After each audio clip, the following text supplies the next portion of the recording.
right, everyone, welcome to Orchestration Part 2. In this class, we're going to pick up where we left off. The first class, we worked on reading scores, dealing with scores, parts, general working with an orchestra, and then we dove deep into strings and then deep into winds. In this class, we're going to start off by going deep into brass. So we're going to talk about how brass instruments work, and then we're going to go into each instrument in the brass family.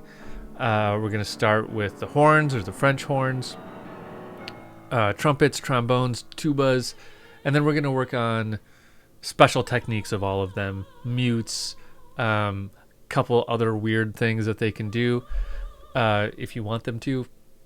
Then we're going to go into percussion.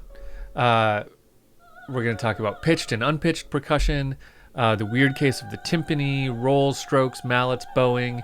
Yes, you can bow percussion, and weird notation things, and eventually working with a drum kit within an orchestra. Then we'll talk about the voice. We'll talk about the voice both in relationship to working in an orchestra and working in a choir.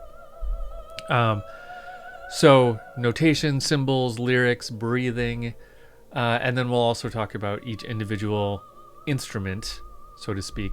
So the soprano, alto, tenor, bass, and all of the ranges that are in between those.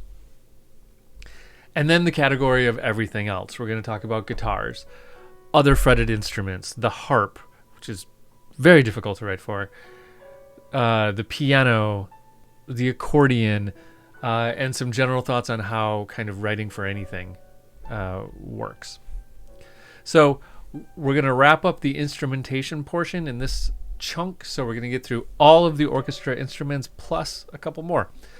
So this will clear the path for us to jump heavy into orchestration in part 3. So let's dive in and let's learn how all of these instruments work.